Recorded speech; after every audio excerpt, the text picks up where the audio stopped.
Assalamualaikum warahmatullahi wabarakatuh. Apa kabar anak-anak? Semoga selalu dalam keadaan sehat walafiat. Hari ini kita akan belajar mengenai perkembangan sistem periodik unsur pada bagian pertama. Jadi sistem periodik unsur pertama kali dikenalkan oleh Anthony Lavoisier. Ini pengelompokan unsur tersebut berdasarkan sifat kimianya. Jadi dibagi menjadi 4 kelompok, yaitu gas, tanah, logam, dan non-logam.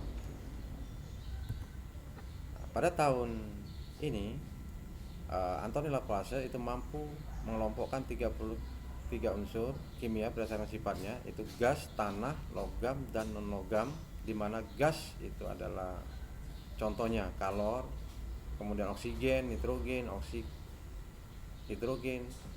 Tanah contohnya kapur, magnesium oksida, barium, kemudian aluminium oksida.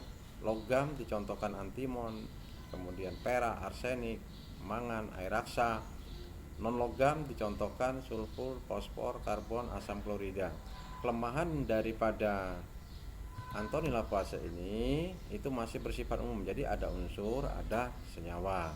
Tetapi kelebihannya dia sudah mampu mengelompokkan 33 unsur berdasarkan sifatnya, yaitu logam, non-logam, kemudian tanah, dan gas.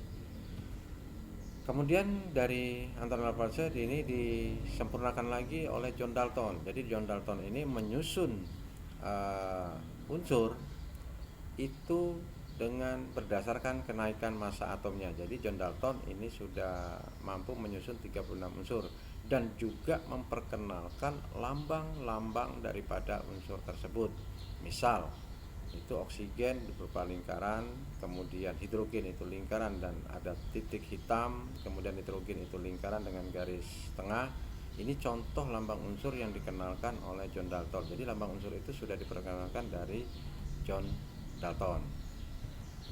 Kemudian John Jacob Berzelius ini menyusun daftar unsur itu mempublikasikan berdasarkan massa atom unsur. Jadi di sini lebih akurat, jadi melihat dari massa atomnya. Kemudian dari John Jacob Berzelius ini disempurnakan lagi oleh Johann de Boyner ini dikenal dengan hukum triad, artinya unsur yang mempunyai kesamaan sifat dan massa atomnya itu diletakkan dalam satu golongan, ternyata ada terbentuk suatu pola. Misalnya 3 unsur itu mempunyai sifat yang sama, kalau dihitung unsur yang di tengah itu merupakan jumlah dari kedua unsur pertama dan ketiga dibagi 2.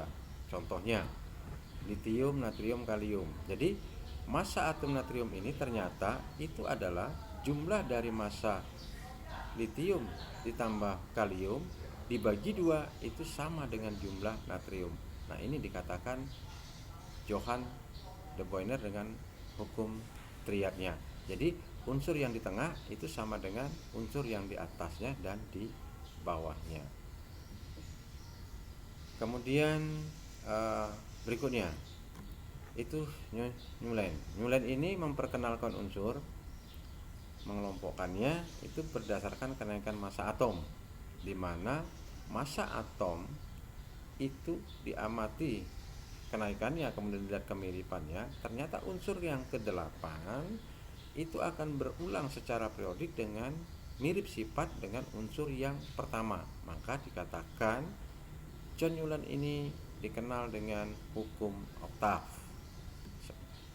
Contohnya hidrogen, litium ini berdasarkan kenaikan nomor atomnya. Kemudian unsur yang ke-8 itu fluor, itu mempunyai sifat yang sama dengan hidrogen, jadi sama-sama gas. Kemudian fluor, natrium, magnesium, aluminium sampai dengan belerang, maka unsur yang ke-8 saat dilihat dengan kenaikan nomor massa atomnya, maka mempunyai kemiripan dengan fluor, maka diletakkan dalam satu golongan. Tetapi tidak semua unsur memenuhi bilangan oktav. Kenapa? Ada beberapa unsur yang beda, seperti kobalt dengan nikel, klor, ini berbeda. klor sementara bersifat gas, kobalt itu bersifat logam. Jadi tidak mempunyai sifat yang sama, berbeda, menyimpang aturannya. Maka ini kelemahan daripada hukum oktav Newton. Kemudian Lothar Meyer ini mengamati, menggolongkan unsur itu berdasarkan kenaikan massa atom dengan sifat unsurnya. Hal ini dilakukan antara lain dengan membuat kurva volume atom seperti ini. Jadi dilihat, dikelompokkan, maka berbentuk kurva seperti ini. Ternyata kalau dilihat ada kemiripan sifat dari kurva ini. Kalau kita perhatikan di sini ada natrium, kemudian ini ada kalsium, ini ketinggiannya hampir sama dari kurva dengan bilangannya ini dari volume atomnya, jari-jari atomnya. Maka tersusunlah kurva itu berdasarkan massa atom secara vertikal. Penggunaan sifat unsurnya membentuk kolom. Jadi dia ada kolom dan baris. Jadi Lothar Meyer sudah memperkenalkan kolom itu mempunyai sifat unsur yang sama dan kemiripan secara periodik itu disusun secara horizontal baris. Jadi dia seperti ini, golongan 1 litium, berilium, kemudian golongan 2 ini ada boron, karbon. Nah, ini mempunyai kemiripan sifat diletakkannya dalam satu golongan. Kemudian Mendeleev ini mengelompokkan unsur itu dilihat dari kenaikan massa atom dan kemiripan sifatnya. Unsur dengan sifat yang mirip ditempatkan pada kolom yang dikenal dalam satu golongan, sedangkan pengulangan sifatnya itu diletakkan dalam satu baris horizontal yang disebut dengan perioda. Jadi pada Mendeleev ini sudah dikenalkan kolom vertikal itu yang mempunyai mirip yang sama yang dinamakan golongan, dan yang pengulangan sifat itu diletakkan satu baris yang namanya perioda. Jadi bentuknya ini hidrogen, litium ini mempunyai sifat yang sama, diletakkan satu golongan.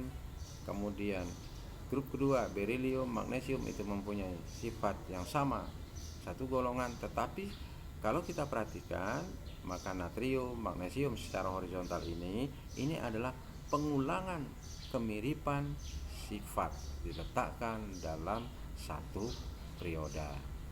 Nah, inilah awal dari sistem periodik modern, berawal dari sistem periodik Mendeleev. Nah, keunggulan dari sistem periodik Mendeleev ini, dia menyediakan beberapa tempat kosong untuk unsur-unsur yang belum ditemukan. Kita perhatikan tadi, ini ada tempat yang kosong. Nah, ini untuk unsur-unsur yang belum ditemukan yang kosong-kosong ini. Nah, kemudian bisa meramalkan unsur yang bakal ditemukan dan mempunyai sifat yang sama akan diletakkan dalam satu golongan. Kalau dia pengulangan itu akan diletakkan dalam satu perioda. Nah, dari sistem periodik Mendeleev ini disempurnakanlah dengan sistem periodik modern. Jadi kelemahan dari teori Mendeleev adalah terdapatnya unsur massa yang lebih besar letaknya di depan unsur yang massanya lebih kecil. Disempurnakan setelah ditemukan oleh elektron dan nomor atom oleh Rutherford, maka sistem periodik sekarang dipakai itu berdasarkan atas kenaikan nomor atom. Maka dikenallah dengan sistem tabel periodik modern seperti ini. Jadi golongan itu mempunyai sifat yang sama, pengulangannya itu dalam sistem periodik ini itu adalah perioda. Jadi disusun berdasarkan kenaikan nomor atom dan kemiripan sifatnya. Inilah sistem periodik yang kita kenal sekarang. Terima kasih. Nasrun minallah wa fatun qorib. Wassalamualaikum warahmatullahi wabarakatuh. Tetap menjaga kesehatan dengan cara menjaga jarak dan selalu memakai masker.